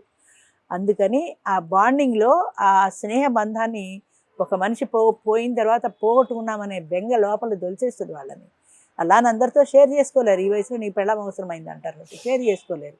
కాబట్టి కృషించి ఒంటరితనం వల్ల డిప్రెషన్ వస్తుంది. డిప్రెషన్లోకి వెళ్ళిపోతారు. కుటుంబం మధ్యలో ఉన్నా కూడా ఆ లోన్లీ ఫీలింగ్ ఉంటుంది. ఎందుకంటే ఆయన సమవయస్కులతో ఆయన ఏదైనా షేర్ చేసుకోగలుగుతాడు. 25 ఏళ్ల పిల్లలతో మనవాళ్ళతో షేర్ చేసుకోలేడు అన్ని, కొంతవరకే. అది ఆయన మనసులో భావాన్ని కేవలం ఆయన లైఫ్ పార్ట్నర్ మాత్రమే షేర్ చేసుకోగలదు. ఆ షేర్ చేసుకునే పార్ట్నర్ ఎప్పుడైతే వెళ్ళిపోయిందో ఈయన గుండె బరువు పెరిగిపోతుంది, డిప్రెషన్లోకి వెళ్ళిపోతాడు, చివరికి చచ్చిపోతారు. అంతే. అలాంటి వాళ్ళని కూడా చాలా మంది. ఇప్పుడు ఒక ఫేమస్ ఎగ్జాంపుల్ మేము ముందు పెడుతున్నాం. ఇప్పుడు మన మాజీ ముఖ్యమంత్రి నందమూరి తారక రామారావు లక్ష్మీపార్వతి గారిని జీవితంలో ఆహ్వానించారు. ఆయన ఆహ్వానించిన దాన్ని అందరూ వ్యతిరేకించారు. అంటే ఆ వ్యతిరేకించడం అనేది ఎన్టీ రామారావుని ఒక వ్యక్తిగా వ్యతిరేకించారా, లేదా ఆయనకు ఉన్న సోషల్ స్టేటస్ కావచ్చు, ఆయన ఒక ప్రముఖ నటుడుగా ఉండొచ్చు, పెద్ద ఆస్తి ఉండొచ్చు, వీటన్నిటిని దృష్టిలో ఉంచుకుని బిడ్డలు ఇచ్చేసారు? చాలా సందర్భాల్లో ఏంటంటే ఇది ఒక సామాజికమైన రుగ్మత అనుకోవాలి. దాన్ని ఏమనాలంటే, ఈ వయసులో నీకు పెళ్ళేంటి అన్నారు. కానీ 70 ఏళ్ల వయసులో పిల్లలందరూ పెళ్ళిళ్ళు చేసుకుని ఎవరిళ్ళకి వాళ్ళు వెళ్ళిపోయారు. ఆయన ఒంటరితనం అయింది. ఎంతమంది పనివాళ్ళు ఉండని ఆయనకు ఒక లైఫ్ పార్ట్నర్ లేకపోవడం అనేది విపరీతమైన లోటు అండి. ఇది ఎవరు పూర్చలేరు. నేను టంకా మీద ఒకటి చెప్తాను. ఎంతమంది పనివాళ్ళు ఉండని ఆయన లైఫ్ పార్ట్నర్తో ఆయన గడిచినట్టు లేదు. 40 years లక్ష్మీపార్వతి నాకు కూడా తెలుసు, నాకు కూడా పరిచయిస్తున్నాను ఆవిడ. 40 ఏళ్ళ ఉండి 70 ఏళ్ళ ఆయన ఎందుకు పెళ్లి చేసుకున్నాడంటే, ఆయన ఏదో సెక్స్ కోసమో పిల్లల్ని కనడానికో చేసుకోలేదు ఆవిడని. ఆవిడ భారత రామాయణాలు, పురాణాలు వీటికి సంబంధించి ఆవిడ MA తెలుగు లిటరేచర్ అనుకుంటాను ఆవిడది. వీటి మీద ఆవిడకి చాలా పట్టుంది. ఆయన గురించి పుస్తకం రాసేటప్పుడు చాలా సందర్భాల్లో వాళ్ళిద్దరు కలిసి మాట్లాడుకునేవారు. ఆవిడ ఒక కాలేజీలో కాలేజీలో ఆవిడ లెక్చరర్ గా పనిచేస్తున్నప్పుడు ఆయన ఏదైనా ఆవిడతో మాట్లాడాలంటే ప్రిన్సిపాల్ గదిలో ఫోన్ ఉంటుంది, ఆవిడని పిలిచి మాట్లాడాల్సి వచ్చేది. ఎందుకంటే ఆ రోజుల్లో ఫోన్లు వాళ్ళకి లేవు, సెల్ ఫోన్లు అసలే లేవు. కాబట్టి ప్రిన్సిపాల్ గదిలోకి వచ్చి ఆవిడ మాట్లాడాల్సి వచ్చేది. ఇంకొక వ్యక్తి ఎదురుగుండా మాట్లాడాలంటే కొంచెం మొహమాట పడతాం. విషయం జనరలే కావచ్చు కానీ కొంచెం ఇబ్బంది పడతాం. అప్పుడు ఆవిడ ఇంటికి ఆయన సొంత డబ్బులు ఖర్చు పెట్టి ఆయన ఫోన్ పెట్టించాడు, ఫ్రీగా మాట్లాడుతుందని, ఆవిడ మాట్లాడగలుగుతుంది అని. 1,00,000 రూపాయలు ఫీజు కట్టాట ఒకసారి ఆయన సొంత డబ్బులు. అంటే అన్ని గంటలు మాట్లాడుకున్నారు. ఒక రకంగా అంటే ఈ క్వశ్చన్ అడగకూడదు, పొలిటికల్ క్యూరియాసిటీతో, అంటే ఆ ఎమోషన్ ఏమైనా అన్డ్యూ అడ్వాంటేజ్ తీసుకున్నట్టు ఏమైనా అనిపించిందా? లేదండి, ఆయన ఒక ఎమోషనల్ రిలేషన్ తోటి ఆయన మాట్లాడాడు. వాళ్ళు మాట్లాడుకున్నవన్నీ కూడా వరకు ఓకే. ఆవిడ స్టార్టింగ్ లో ఆవిడ కూడా అలాంటి ఉద్దేశాలు లేవండి. తర్వాత ఏమైనా టెంప్ట్ అయిందేమో మనకు తెలియదు. కానీ ఆవిడ మాత్రం ఆయన అంటే ఒక విపరీతమైన అభిమానం, ఒక హీరోగా. ఆవిడ ఫ్యామిలీ అందరికీ ఆయన అంటే విపరీతమైన అభిమానం. ఆవిడ ఒక కార్యకర్తగా ప్రవేశించింది టీడీపీలో ఆయన దగ్గర. ఆయన ఎక్కడో ఏదో ఒక ఊరికి వచ్చినప్పుడు ఆవిడ కూడా జనాల్లో క్యూలో నిలబడింది. ఆయన అటు నుంచి వెళ్తున్నాడు, ఈవిడ క్యూలో ఇటు నుంచి వెళ్తుంటే ఆయన అటు నుంచి వెళ్తుంటే ఆవిడ దగ్గరికి రాగానే పారవస్యంతో ఆయన కాళ్ళ మీద పడిపోయింది ఆవిడ. ఎక్కడో చదివాను నేను ఇది. పారవస్యంతో పడిపోతే ఆయన లేవదీసి నేను పలానా చోట ఉంటాను అక్కడికి రండి అని చెప్పాడు. తర్వాత అక్కడికి వెళ్ళింది, గెస్ట్ హౌస్ కు ఎక్కడికి వెళ్ళింది. అది వాళ్ళ మొదటి పరిచయం. ఆ తర్వాత వాళ్ళ మధ్య పరిచయం పెరిగిన తర్వాత ఆవిడకి కాస్త ఎప్పుడు వెళ్ళినా ఆవిడ ఫ్రీగా వెళ్ళేటువంటి ఎంట్రీ దొరికింది ఆవిడకి. ఆయన చెప్పాడు గేట్ వాళ్ళతో ఆవిడ ఎప్పుడు వచ్చినా పంపించండి అని. అలా కొద్ది రోజులు గడిచిన తర్వాత ఆయన మీద ఆవిడ పుస్తకం రాయాలనే కోరిక. అప్పుడు ఆ పుస్తకం రాయడం కోసం చాలా ఫ్రీక్వెంట్గా వెళ్ళేది. ఆ టైంలో ఈయన పిల్లలు ఎవరు లేక 70 ఏళ్ల వయసులో ఒంటరితనంతో బాధపడుతున్నప్పుడు ఈ భారత రామాయణాలకు సంబంధించిన విషయాలు ఎక్కువ డిస్కస్ చేసుకోవడంలో ఆయనకి మానసికంగా దగ్గరైంది. అలా మానసికంగా దగ్గరైనప్పుడు ఆయనకి ఏదో అనారోగ్యం కూడా వచ్చింది. ఆ టైంలో ఈవిడే ఉంది, ఈవిడే ఆ సపరియర్ చేసినప్పుడు ఆయనకు అనిపించింది నా జీవితంలో ఒక భాగస్వామి నాకు అవసరం. ఎంతసేపు నేను బసవతారకాన్ని తలుచుకుంటూ ఇట్లా ఒంటరిగా ఉండిపోతాను, నా మంచి చెడ్డలు చూసుకోవడానికి నాకు ఒక మనిషి కావాలి అని. అప్పుడు ఈవిడ్ని చేసుకుందాం అనుకున్నాడు. అప్పటికి డైవర్స్ అవ్వలేదు అనుకుంటా ఆవిడకి, సుబ్బారావుతో డైవర్స్ కాలేదు. అప్పుడు ఆయన ఈ ప్రపోజల్ పెట్టినప్పుడు ఆవిడ కూడా యాక్సెప్ట్ చేసినప్పుడు సుబ్బారావుని కూడా పిలిచి మాట్లాడట ఆయన. నేను ఇలాగా లక్ష్మీపార్వతిని పెళ్లి చేసుకోవాలనుకుంటాను, నీకు ఏమైనా అభ్యంతరమా విడాకులు అని అడిగితే ఆయన నాకేమీ అభ్యంతరం లేదన్నాడు. అప్పుడు విడాకులకు అప్లై చేయించి అప్పటికి వీళ్ళ మధ్య ఏమైనా లేదండి, ఎలాంటి రిలేషన్ లేదు వాళ్ళ మధ్య. కాదు, సుబ్బారావు ప్లస్ లక్ష్మీపార్వతి మధ్య వాళ్ళు వేరుగా ఉన్నారు, వేరుగా ఉన్నారు కాబట్టి అయినా కూడా భర్తని అభిప్రాయం అడగాలనే ఉద్దేశంతో ఆయన పిలిచి అడగడం జరిగింది. మేమిద్దరం వేరే ఉన్నామండి, నాకేం సంబంధం లేదని ఆయన చెప్పడం, లీగల్ గా డైవర్స్ తీసుకుని అప్పుడు పెళ్లి చేసుకున్నాడు ఆయన. అంతా పద్ధతి ప్రకారమే చేసుకున్నాడు ఆయన. అయితే ఆవిడ జీవితంలోకి వచ్చేటప్పటికి ఆవిడ అభిప్రాయం కూడా ఆయన ఏదో ఒక కృష్ణ పరమాత్మ లాంటి వాడు, ఒక దేవుడు అన్న భావన ఉంది. ఆవిడ కూడా అందుకే వచ్చింది, అందుకే ఉండేది. ఆ తర్వాత రోజులు మారిన తర్వాత ఏమన్నా ఆవిడకి ఏమన్నా అభిప్రాయాలు కలిగారు మనకి, కానీ ఆవిడ పట్ల ఆవిడ అప్పుడప్పుడు చెప్తుంటది ఆయన చాలా ప్రేమ చూపించేవాడని. ఒకసారి ఎవరో పొలిటికల్ వాళ్ళు ఎవరో ఆవిడని తీసుకెళ్లి కిడ్నాప్ చేసినట్టు చేసి వాళ్ళ ఇంట్లో బంధించారు ఆవిడని. నువ్వు ఆయన్ని కలవడానికి వీల్లేదు, ఆ ఇంటికి వెళ్ళడానికి వీల్లేదు అని. ఈయన ఇంటికి వచ్చేటికి భార్య లేదు. ఆయన మొత్తం మీద ధర్నా చేశాడు, నా భార్య నా ఇంటికి వచ్చేదాకా నేను పచ్చి మంచినీళ్ళు కూడా ముట్టాను అని. ఆయన పేరు గుర్తులేదు నాకు, ఎవరో పొలిటికల్ లీడర్సే. వాళ్ళు కూడా చాలా గౌరవంగానే చెప్పారు, ఆవిడ గౌరవంగానే చూసారు. అమ్మా నా పిల్లలు ఇష్టపట్టలేదు, నువ్వు ఆయనతో కలిసి ఉండడానికి వీల్లేదు అని. ఈయన ఎప్పుడైతే నేను పచ్చి మంచినీళ్ళు కూడా ముట్టను, లక్ష్మీపార్వతి నా ఇంటికి వచ్చేదాకా అన్నాడో చచ్చిపోతాడు మా ముసలాడని భయం వేసింది. మొత్తం మీద ఆయన వదిలిపెట్టారు, సాధించారు, ఇంటికి వచ్చింది. మొండి మనిషి కదా, చాలా మొండి మనిషి. మేడం ఇప్పుడు మీ తోడు నీడ ఫౌండేషన్ సక్సెస్ రేట్ ఎలా ఉంది? సక్సెస్ రేట్ ప్రస్తుతానికి బాగానే ఉందండి. అంటే ఇంత పర్సెంట్ అని అదే చెప్పా కదా, 200 మంది 300 మంది వస్తున్నారు. కాదు వస్తుంటారు, సరే ఎంతవరకు వాళ్ళు హ్యాపీగా మీరు ఫాలో అప్ చేస్తుంటారా? మీ అసోసియేషన్ ద్వారా పెళ్లిళ్ళు అయిన వాళ్ళు లేదా లివ్ ఇన్ రిలేషన్ వాళ్ళే నాకు ఫోన్ చేస్తుంటారు. అంటే మీ ఫాలో అప్ అంటూ ఇంకేముండదండి. పెళ్లి కూడా మాకు సంబంధం లేదు, పరిచయం వరకే మా సంబంధం. పరిచయ వేదిక మాత్రమే. పరిచయ వేదిక వచ్చి మాట్లాడుకుని వాళ్ళకి ఇష్టం అయితే పెళ్లి చేసుకుంటారు, లేకపోతే లేదు, వాళ్ళ ఇష్టం, మాకు సంబంధం లేదు. అది వీళ్ళ పెళ్లిళ్ళు చేయడం, మ్యాట్రిమోనియల్ వాళ్ళిద్దరిని కూర్చోబెట్టి మాట్లాడడం అలాంటివి మేము చేయం కూడా. ఎందుకంటే వాళ్ళు ముందుకు రావాలి. నా భావన ఒకటే, ఆడవాళ్ళైనా మగవాళ్ళైనా ధైర్యంగా ముందుకు రావాలి, ధైర్యంగా నేను పెళ్లి చేసుకుంటున్నానని సొసైటీలో డంకా మీద దెబ్బ కొట్టి చెప్పగలగాలి. ఆ ధైర్యం కావాలి, నేను కోరుకునేది అదే. అయితే ఇప్పటికీ ఇంకా సోషల్ స్టిగ్మా పోలేదు కాబట్టి పెళ్లి చేసుకున్న వాళ్ళు చాలా మంది రారు, చాలా మంది మీడియా ముందుకు రారు, అక్కడక్కడ ఉంటారు ఇలాగా మీడియా ముందుకు వచ్చేటువంటి వాళ్ళు. ఇప్పుడు ఇంకోటి మేడం, అంటే it may be personal to you, మీరు కూడా సింగిల్ పేరెంట్ గానే 30 years ఉండగానే 3 పిల్లలతో బయటకు వచ్చేసాను అన్నారు. మీకు ఎప్పుడు అలాంటి ఆలోచన రాలేదు, ఇంకొక తోడు నాకు రాలేదు? నేను ఈ కార్యక్రమం మొదలు పెట్టినప్పుడు కూడా రాలేదు నాకు.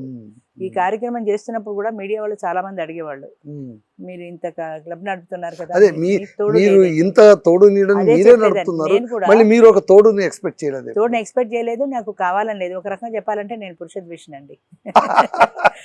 ఎందుకంటే నా జీవితంలో నా అనుభవాలన్నీ పురుషుల పట్ల ఒక ద్వేషాన్నే పెంచాయి. ఇప్పుడు ఎగ్ తినడం ఆరోగ్యకరం అని చెప్పినంత మాత్రాన నేను ఎగ్ తినే చెప్పాలని లేదు కదా. అవును అంచేత అది ఆరోగ్యం తినండి అని చెప్పొచ్చు. నేను కూడా ఇదే ఉదాహరణ చెప్పేదాన్ని.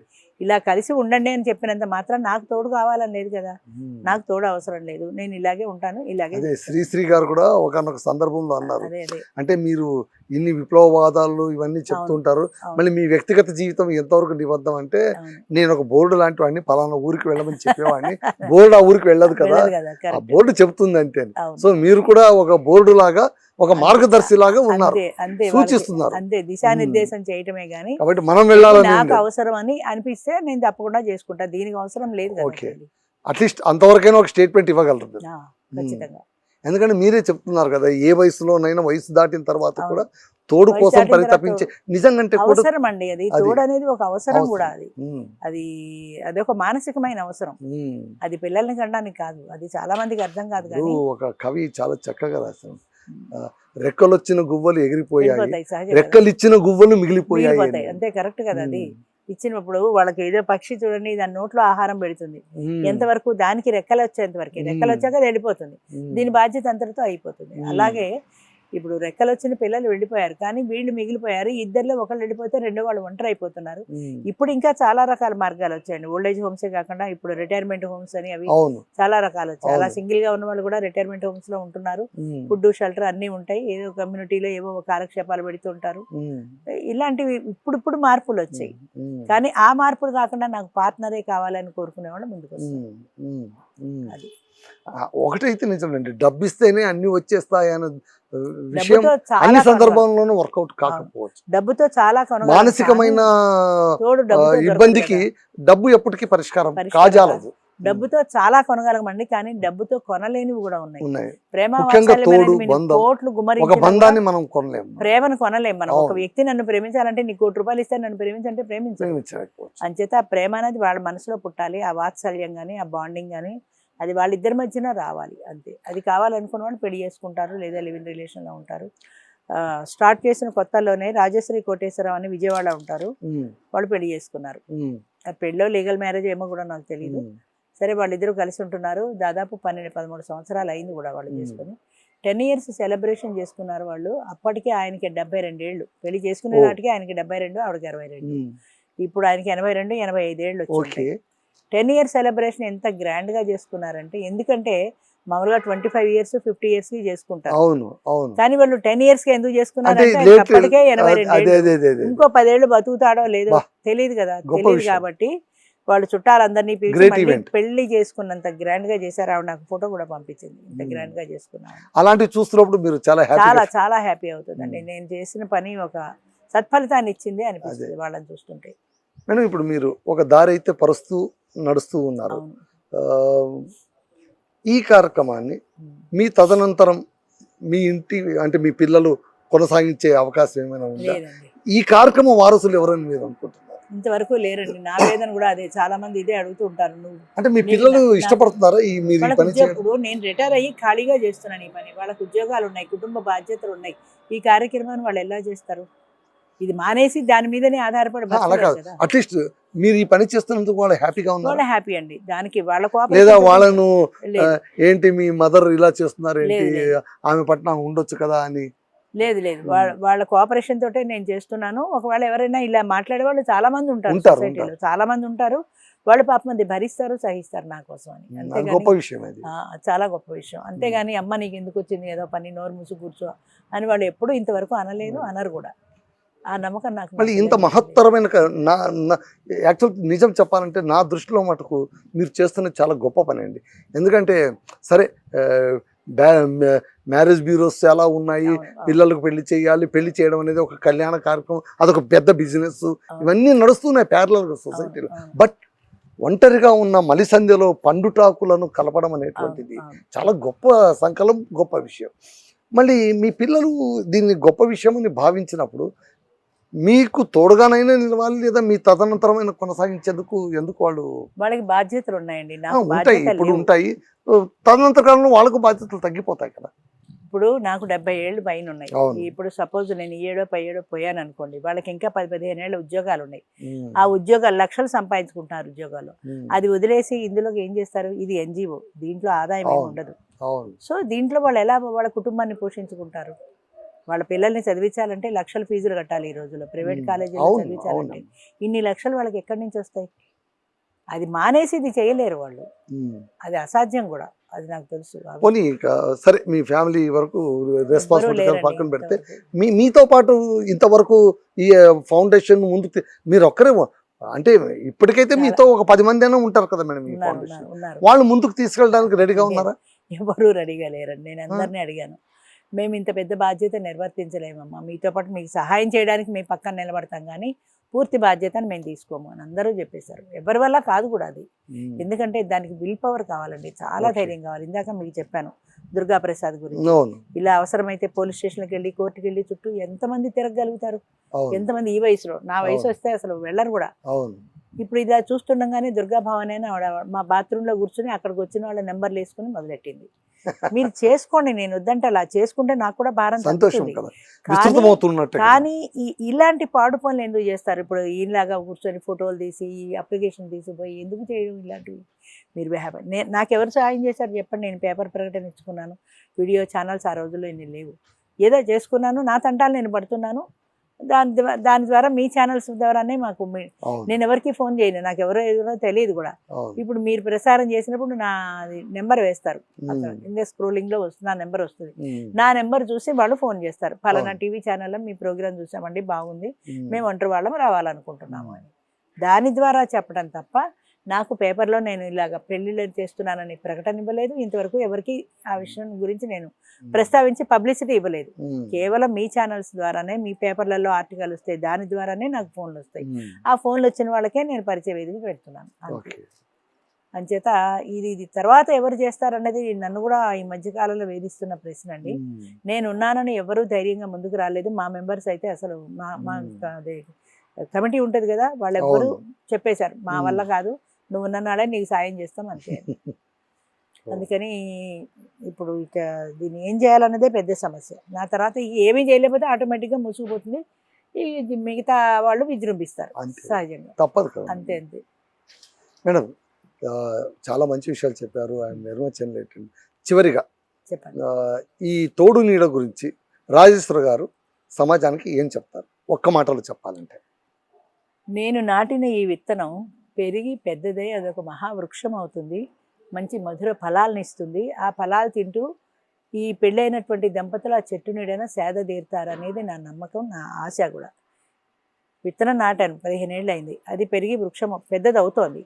ఈ మొక్క ఎప్పటికైనా మానవుతుంది, ఇంకో 10-15 ఏళ్ళకి. అప్పటికి నేను ఉండను, కానీ ఎవరు చేసినా ఈ కార్యక్రమం అయితే కంటిన్యూ అవుతూనే ఉంటుంది. మ్యాట్రిమోనియల్ వాళ్ళు చేయని, ఎవరు చేయని. ఒక విత్తనం మనం వేసాం, మొదటిసారిగా మనం ప్రవేశపెట్టాం, నీడ్ ఉంది, సొసైటీలో నీడ్ అయితే ఉంది. నీడ్ ఉంది కాబట్టి ఖచ్చితంగా ఇది ముందుకే వెళుతుంది, ఇది ఆగిపోయే సమస్య లేదు నా తర్వాత కూడా. అంచేత అది ఎప్పటికైనా పెరిగి పెద్దదై మహావృక్షం అవుతుంది అనే ఒక నమ్మకం నాకుంది. ఆ ఆశతోటే ముందుకు నడిపిస్తున్నాను. అది కాకపోతే ఎలా చేయాలి, ఎవరికి అప్పచెప్పాలన్నది నాకు తీరని సమస్య. కాలం నిర్ణయిస్తుందండి, అంతే, కాలమే నిర్ణయించాలి, అంతేనండి. చాలా సంతోషం అండి, చాలా మంచి విషయాలు చెప్పారు. థ్యాంక్ యూ వెరీ మచ్ అండి. సో ఇదండి రాజేశ్వరి గారు, తోడు నీడ ఫౌండర్. తను చాలా విషయాలు చెప్పారు, మనసులో ఉన్న మరొక మాట కూడా చెప్పారు. దీన్ని ముందుకు కొనసాగించే వాళ్ళ కోసం కూడా నేను చూస్తున్నానని చెప్తున్నారు. ఖచ్చితంగా ఈ కార్యక్రమం చూసిన వాళ్ళు స్పందించి రాజేశ్వరి గారికి తోడుగా నిలుస్తారని మేము ఆశిస్తున్నాం. నమస్తే. ఇప్పుడు ఏ మ్యాట్రిమోనియల్ వల్ల ఫోన్ చేశారనుకోండి, మేము చేస్తామండి అని నమ్మలేను నేను. మనుషుల మీద నమ్మకం పోయింది. ఎందుకంటే ఇప్పుడు నాకే ఎన్నో ప్రెషర్స్ వస్తూ ఉంటాయి. డ్రైవర్ సర్టిఫికేట్ లేదని ఎవరెవరో ప్రెషర్ చేస్తారు, లేదంటారు. ఆధార్లో ఎక్కువ వయసు పడిందండి, నాకు 47 ఏళ్ళే అంటారు. ఎట్టి పరిస్థితుల్లో కాంప్రమైజ్ గాను, 49 కూడా చేయను. ఇంత స్ట్రిక్ట్గా ఇన్ని గొడవల్ని ఎదుర్కొంటూ ఫేస్ చేయాలంటే చాలా విల్ పవర్ కావాలి. అది జనాల్లో లేదు, చాలా మందిలో లేదు. ఎవరైనా దొరుకుతారనో చూద్దాం అంతే. ప్రస్తుతానికి దొరికే అవకాశం. ఖచ్చితంగా. నమస్తే. థ్యాంక్ యూ అండి. నమస్తే.